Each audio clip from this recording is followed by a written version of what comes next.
This podcast is brought to you by Progressive. Are you driving your car or doing laundry right now? Podcasts go best when they're bundled with another activity, like Progressive home and auto policies. They're best when bundled too. Having these two policies together makes insurance easier and could help you save. Customers who save by switching their home and car insurance to Progressive save nearly $800 on average.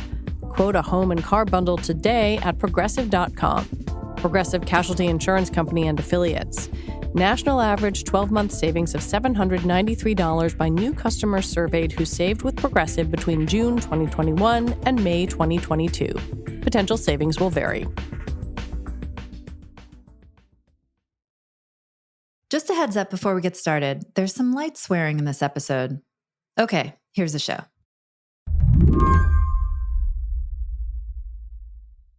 I left a stable job while I was pregnant, nonetheless, and took a chance to essentially work at a dream company in a dream role. And I remember even saying that in the interview process at Amazon. And I was like, look, I'm nervous. I'm pregnant. Like, are you guys sure about this?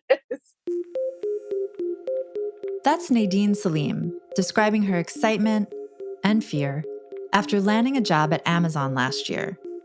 She had quit a different job, a good job by her account, at another company to take on a role on Amazon's brand team. And she did it at a vulnerable time when she was expecting a baby. But Amazon, like so many tech companies, had great maternity leave benefits. Generous leave meant, in part, to attract women to jobs in a male-dominated industry. So Nadine was feeling pretty good a few months later when she finally went out on her maternity leave. Then, just weeks into her time away, with her newborn at home, she checked her work email. I wake up and I see my mail app, which is what I had used to have my work email, went from, hundreds of emails down to one. It says important information about your role. It's like, I don't even need to open it. Like, I know what it says.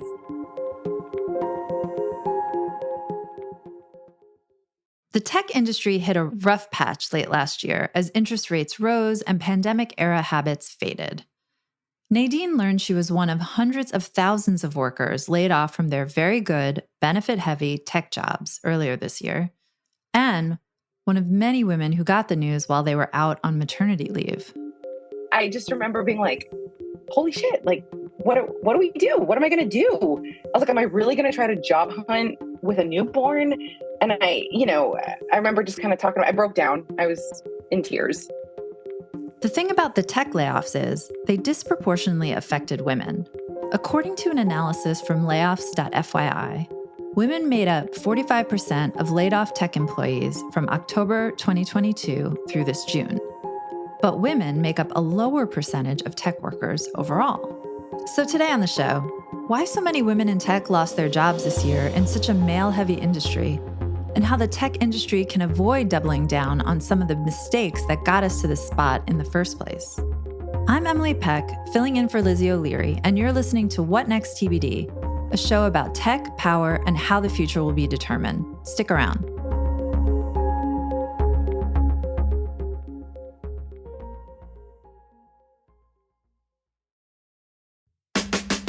Hey listeners, this is Joel Anderson, host of Slate's Slow Burn, Becoming Justice Thomas. I want to tell you about a live event we're doing on July 25th at 7:30 p.m. at the Hamilton in Washington, D.C. Join me and a few very special guests for a night of conversation, a behind-the-scenes look at the making of the show, and even a few surprises.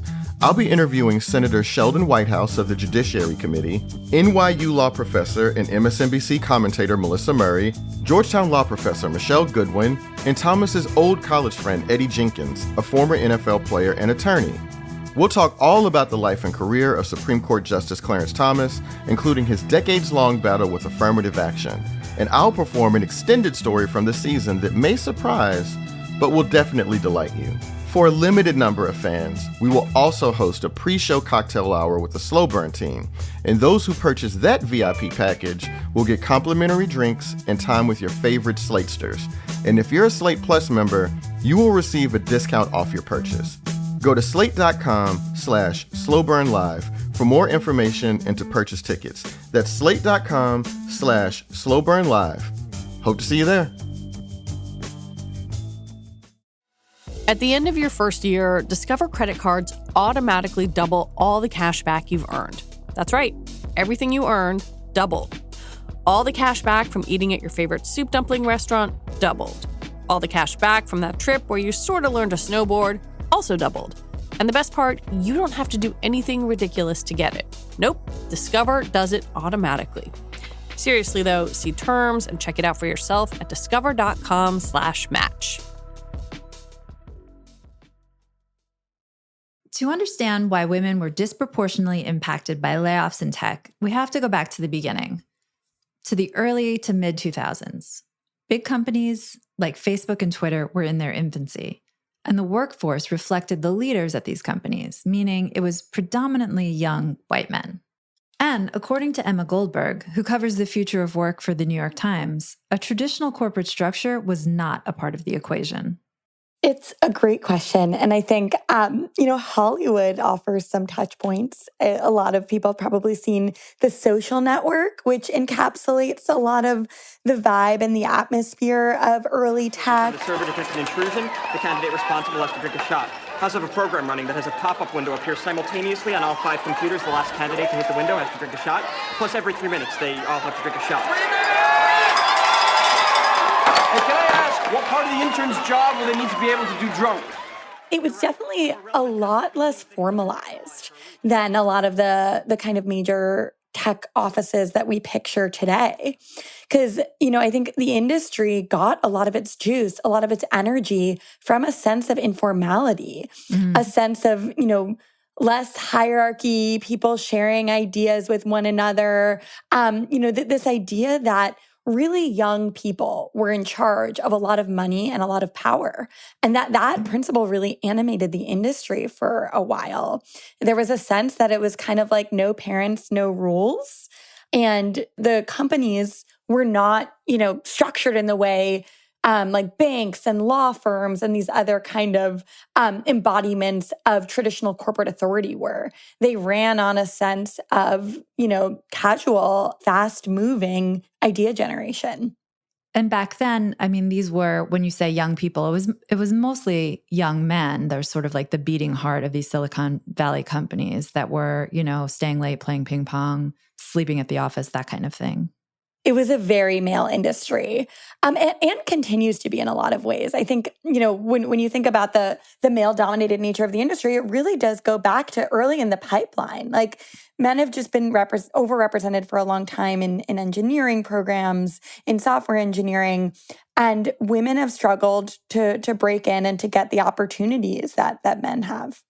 But then somewhere along the line that changed, like maybe in the mid-2010s, you started to see these companies talking about diversity, DEI initiatives became a thing, progressive benefits came into play. I remember covering a lot of announcements about parental leave. What changed? Yeah, I think as these companies got larger and more structured, they grew up a little bit. They realized that they had to have HR departments. They had to have management systems. They were too big to just kind of run on the ideas of whoever the genius founder happened to be. You had like Facebook, for example, brought in Sheryl Sandberg, to some people, kind of a parent figure. So there were more and more people coming into the industry to sort of impose some sense of structure and rules on what had previously been pretty freewheeling. And at the same time, tech companies also came to embody this new idea of what an office could be, because they brought in more structure and they brought in more of a sense of rules, but at the same time, they maintained a sense of fun and playfulness. And Google was famous for having like a big slide. There were companies that had, happy hours and fitness classes on site.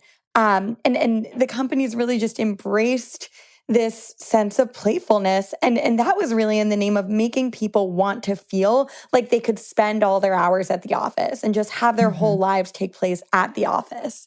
They wanted people to feel like they could do their laundry at the office, have 3 meals a day there, do their workouts, have their entire social life there. And when you think about who that type of work style best serves, of course, it's going to be people who don't have childcare responsibilities. So that system was still set up to best serve men. But still, these companies are saying, at least publicly, we want to hire more women. We want to hire more people of color. We're going to give the best maternity leave possible. We're very sensitive to all that. Like they appear to be trying, even though the culture is still sort of going in the direction of favoring the single young man, right? Absolutely. And for, quite a while, tech companies were kind of projecting to young job seekers this idea that these companies were a place where you could sort of align those elusive ideas of doing well and doing good. Like you were working on these big, complicated problems in the world and making a massive impact while making a lot of money. And they realized that if they were going to telegraph those values, they also had to kind of get their insides in order by, diversifying their staff, having DEI initiatives, finding ways to build more of a pipeline for women and people of color. For years, the tech industry thrived in the era of low interest rates. They hired like mad. Amazon, in particular, doubled the size of its corporate staff from 2019 to 2022, including in departments like DEI, recruiting, and HR. But as inflation began to rise and the Fed started raising interest rates, companies realized that the easy money was gone. Their stock prices tanked. And late last year, they began to ruthlessly cut tens of thousands of jobs. The easy money economy ground to a halt, in part because of that change in interest rates.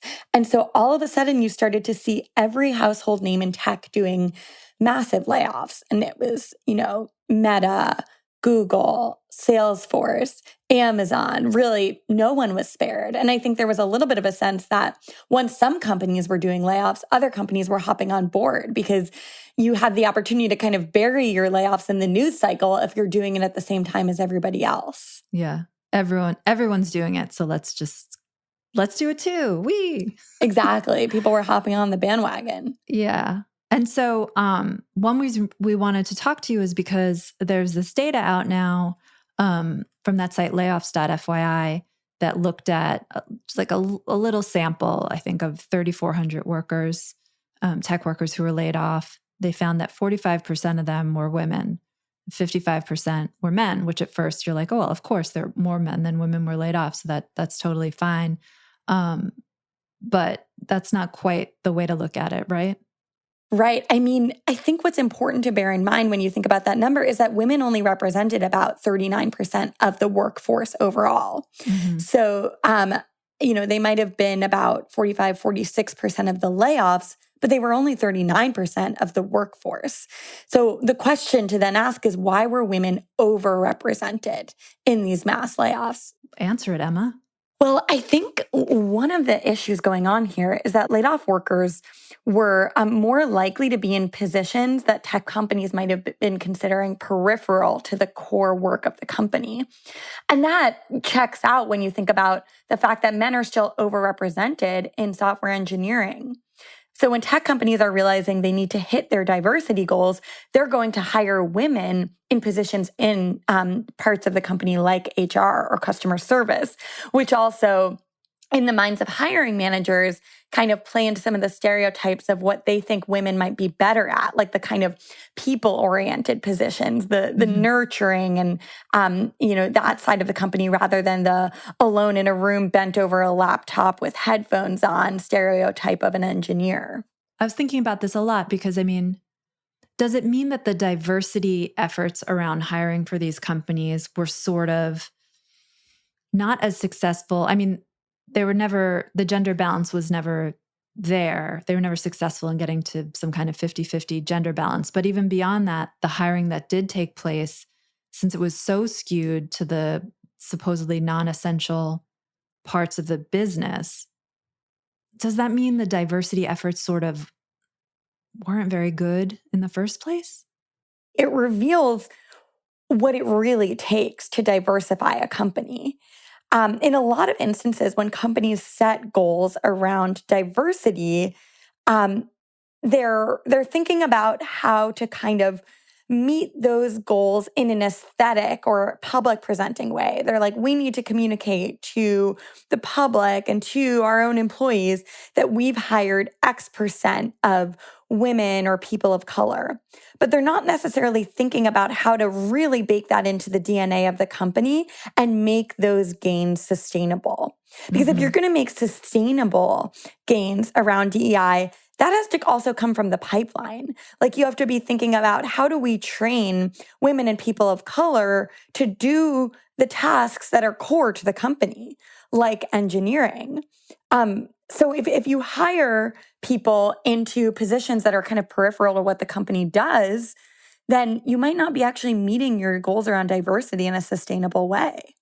And I was also thinking, I mean, it's not just in tech that there's this concept with layoffs, last in, first out.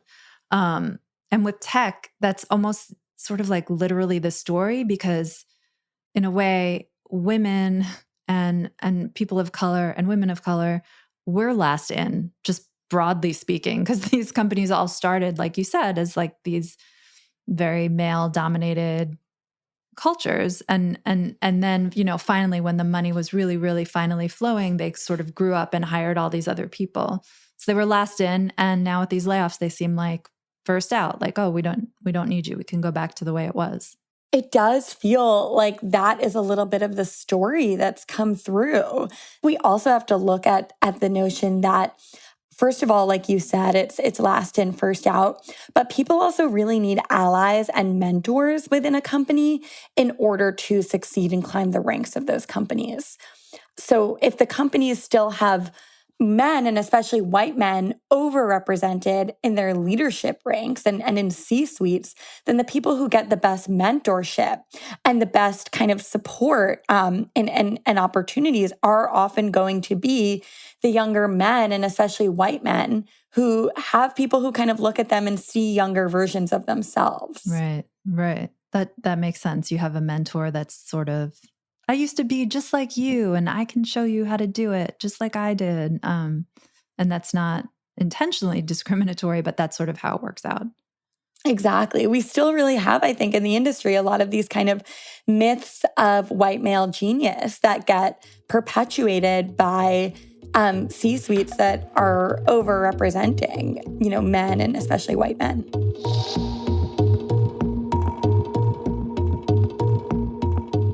When we come back, you'd think being on maternity leave would offer you some job security, but you'd be wrong.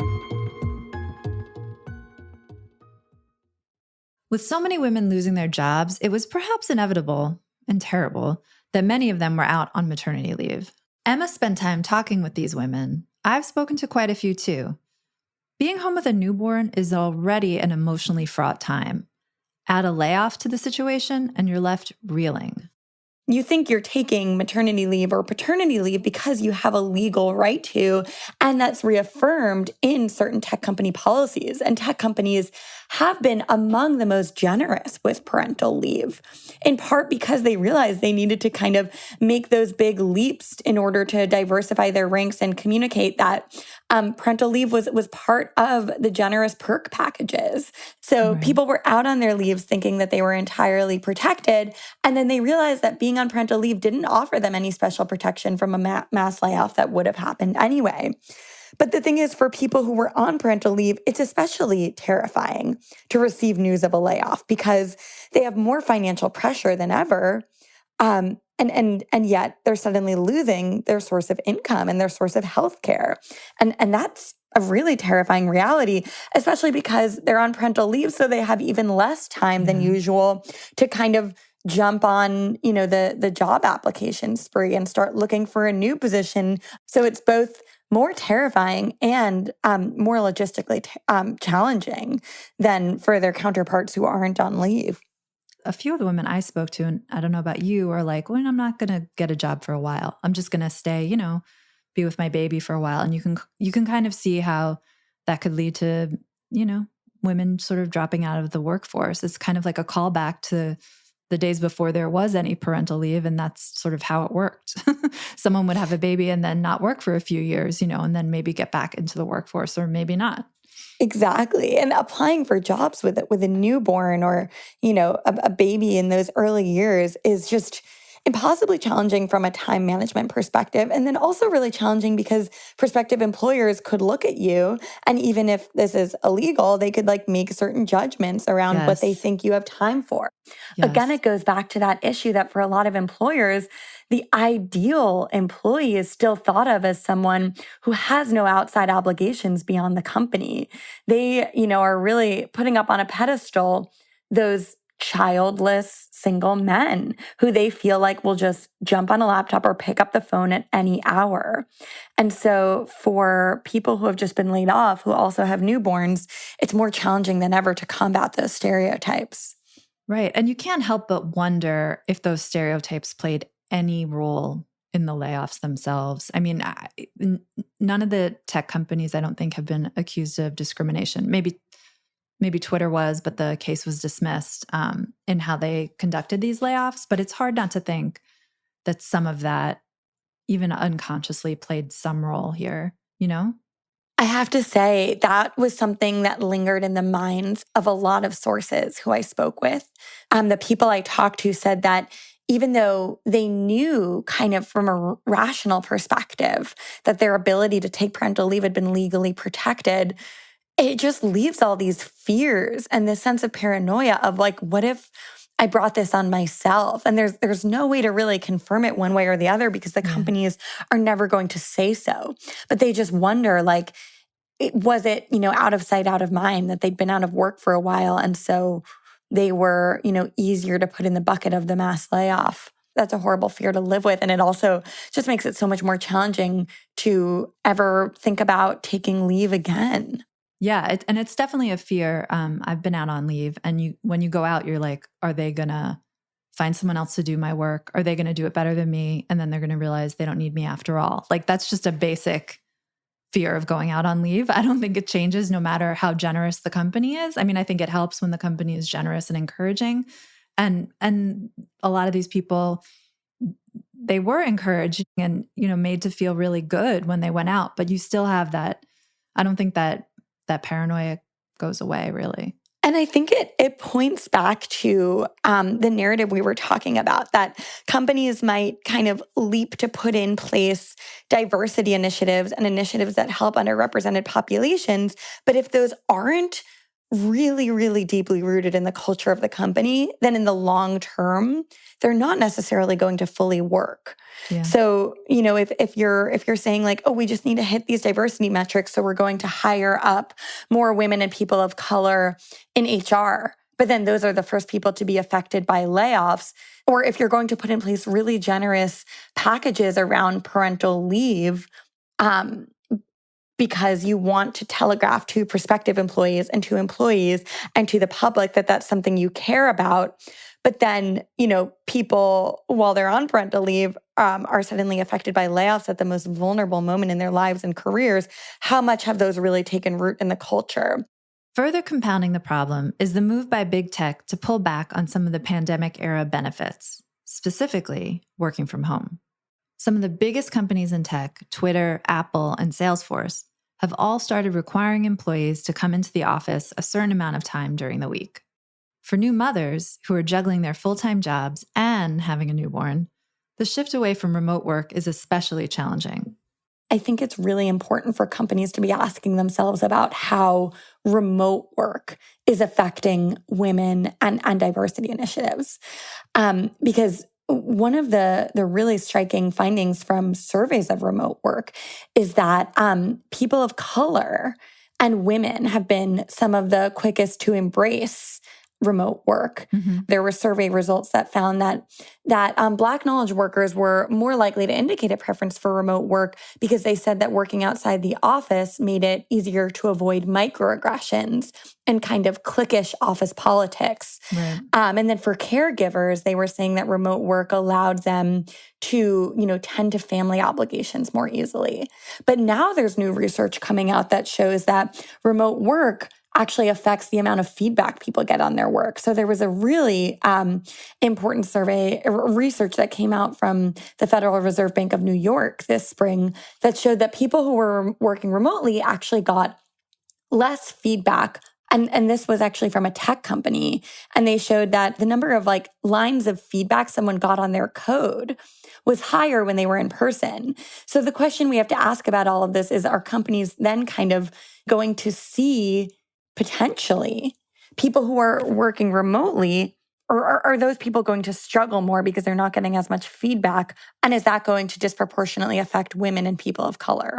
Those are some of the questions that we have to start asking.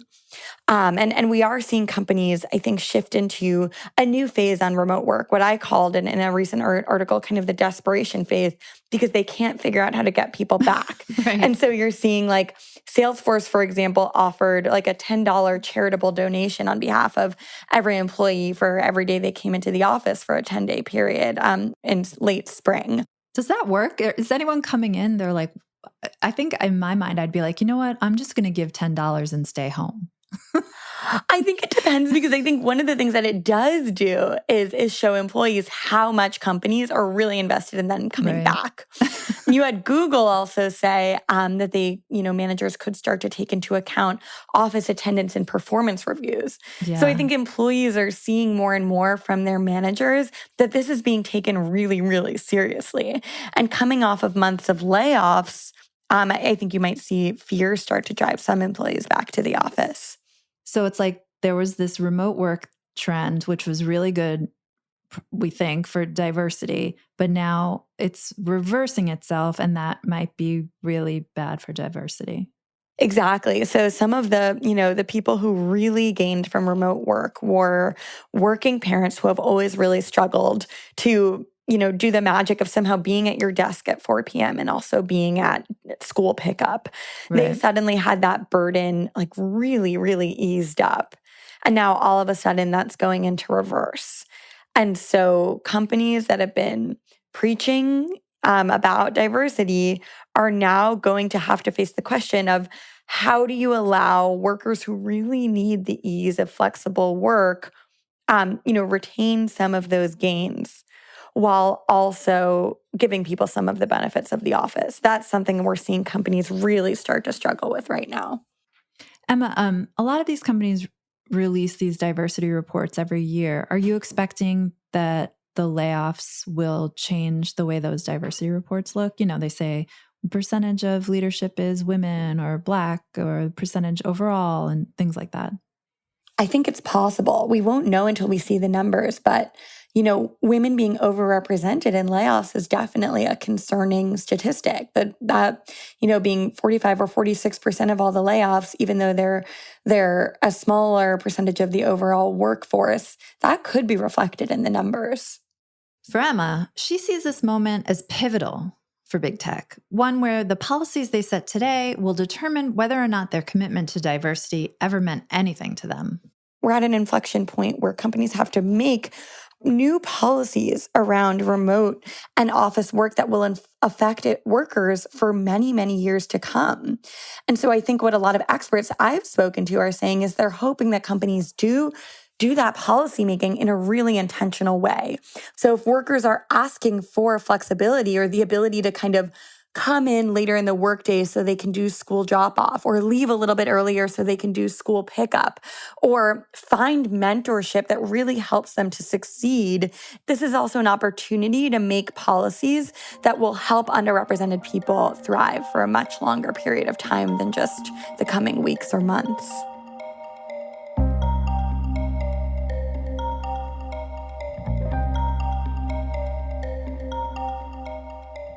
Emma, thank you so much for coming on.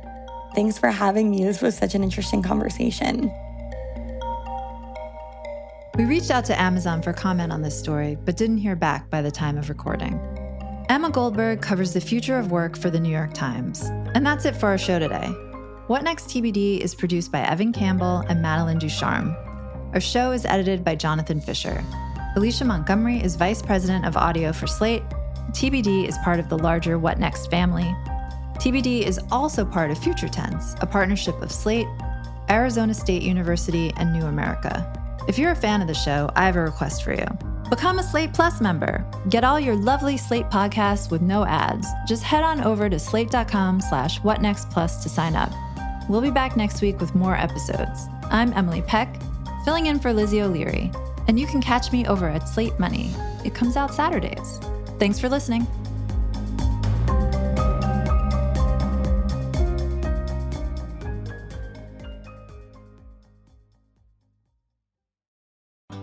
Want to feel better, get more exercise, or quit tobacco? Prescription for Wellness can improve your health with personalized sessions based on your schedule. Our expert health coaches and care managers use proven techniques. It's free for UPMC Health Plan members and could lead to the results you want. For more information, visit upmchp.us/pfwellness. That's upmchp.us/pfwellness.